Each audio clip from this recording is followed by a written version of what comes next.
The Fujifilm X100 series is a line of compact digital cameras that was released in 2011. The series is known for a combination of retro styling, high quality optics and a fast prime lens. I picked up my first X100V in 2021. Originally released in 2020, I wanted to get my hands on this based on all of the hype on social media, and I fell for it. I wanted a compact camera that will last me a long time, that has high quality optics, high image quality, very easy to hold, has a fixed prime lens so I don't have to worry about changing lenses, and looks cool. I got this to document my family and my travels, the times when I don't feel like taking a camera around. I have now upgraded to the X100VI because of the incredible video and the 40 megapixel sensor. So these two cameras are very similar, the X100V and the X100VI. There's slight differences in the body. There's a slightly bigger grip on the X100VI, which is barely noticeable. You've got the tripod mount on the bottom of the X100VI is in a different location to the 5. The main differences, in my opinion, is the IBIS. This one has image stabilization. This one has a 26 megapixel sensor. The 5 has a 26 megapixel sensor.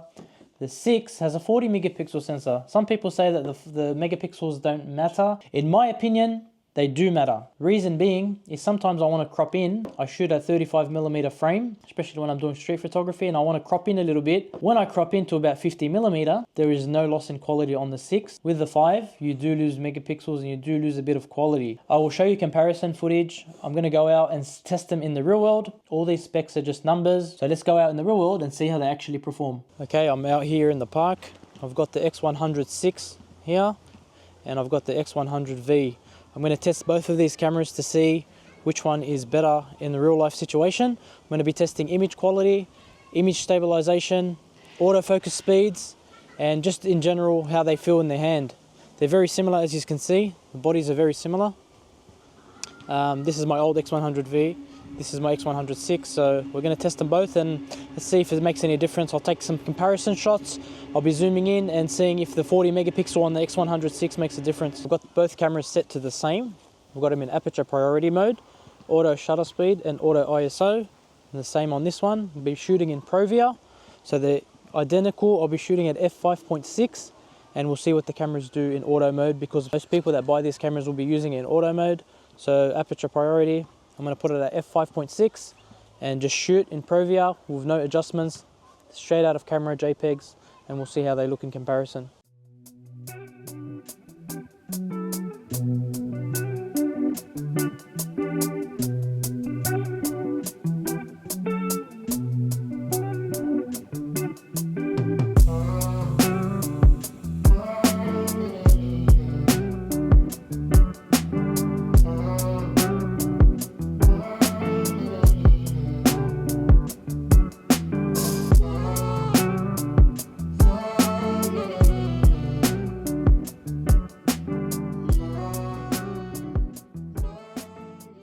Okay guys, so here I am in Lightroom.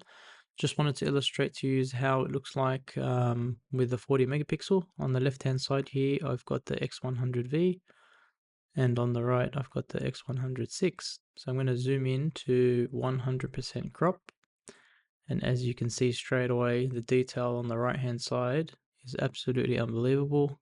This is the X100V. You can see it's a bit murky, and the X100VI is super sharp all the way across. It looks really good. These are all shot in the same settings. As you can see, I've got it at 200 shutter speed, f5.6 and ISO of 640. Same on the V. So they're identical. They're both in Provia film simulation, and that's how it looks with regards to detail. So for cropping, the 40 megapixel is absolutely amazing. Look at that detail. So that's normal. And zoom back into 100%. Bam. Perfect. Alright guys, so first up we've got the X100V. This is in single point focus. I'll show you how quickly it focuses. I'll focus on this cup here. So it's focused on that cup. Focus on the X100VI. Back to the cup. The wall. So you can see it's pretty fast. It struggles sometimes in low light situations, It's not as quick as you'd like it to be, but it's perfectly fine in my opinion. I've never had an issue with it in a real life situation. So that's how fast it is on single point. And I'll show you how the X100VI looks. Okay, this is the X100VI. Got it focusing on the cup. I'm going to focus to the camera. Back to the cup. Camera. Cup. Camera. Cup. So it's a lot more snappier and more confident.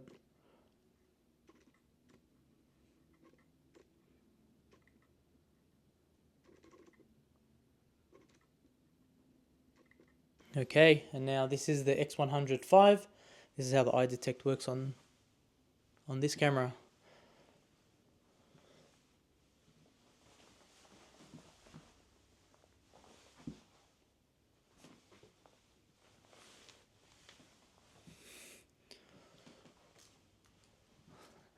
That's how that looks in photo mode. Okay, so this is how eye detect works on the X100VI. So I'll be moving around so you can see how the way it catches the eye.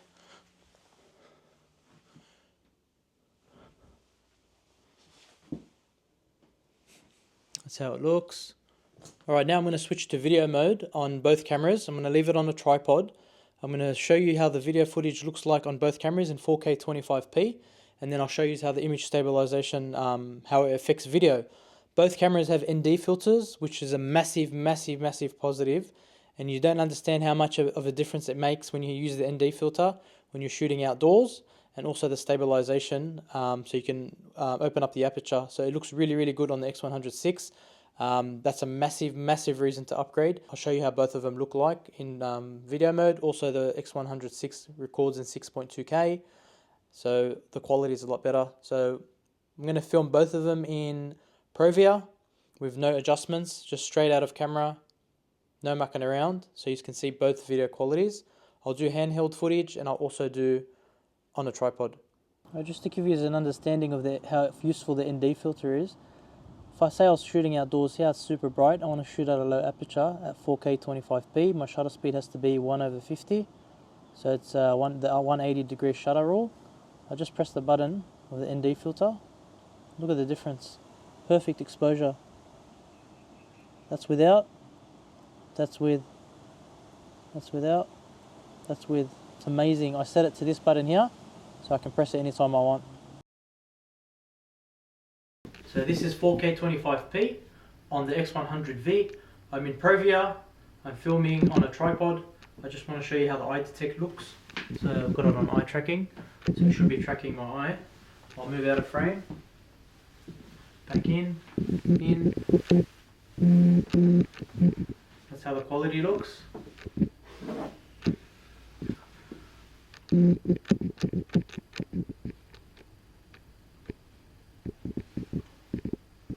Not sure how that looks, but that's how the X100V looks like. So let's try the X100VI. Okay, the X100VI.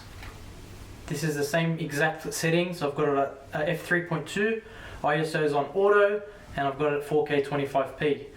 With the X100VI, I'm filming in normal 4K, not the 4K HQ. So this is how it looks. That's the X100V.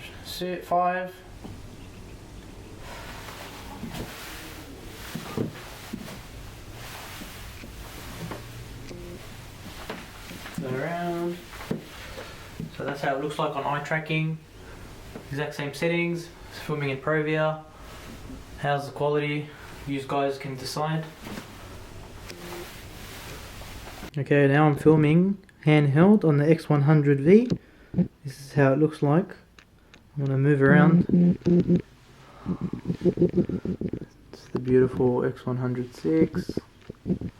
Trying to stay as stable as I could. I'm trying to stay as stable as I can.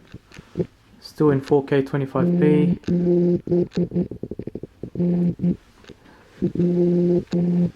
See that the focusing is a bit funny. So let's try to walk as smooth as possible.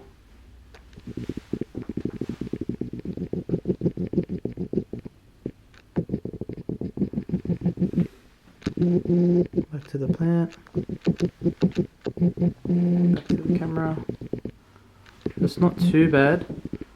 With you can make it work if you pretty much stay still and don't move. You can sort of make it work.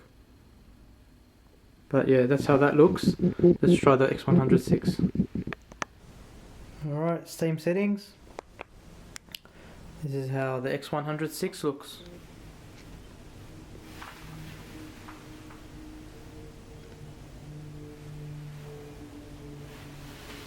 Back to the plant. Back to the camera. Plant.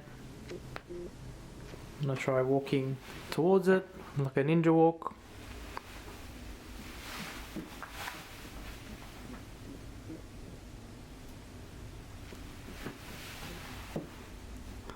Focusing, struggling a little bit. I just got on single point.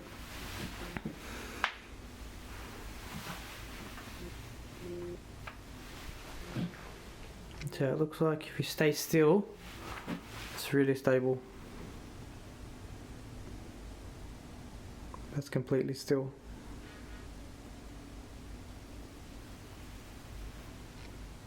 If I go from here, for example.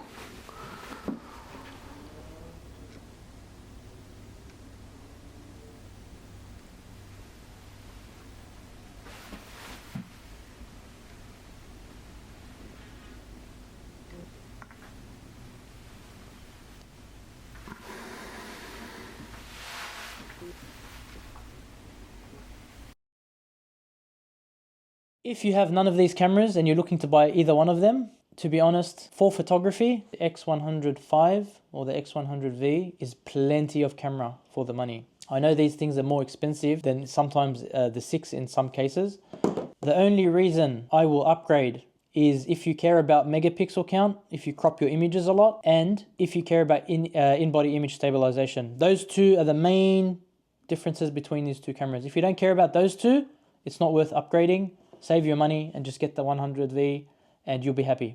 Otherwise, if you want to film a bit of video, this is way better, especially with the IBIS and all that stuff. That's the best comparison I can show you at the moment. I hope this was helpful, guys. If you are interested in seeing how these perform on the street, I'm going to link a playlist to some street photography with the V, and I got a video of street photography with the 5, so you can see both comparisons. Please hit the like button if you enjoyed this video, and don't forget to subscribe. Until next time, keep shooting.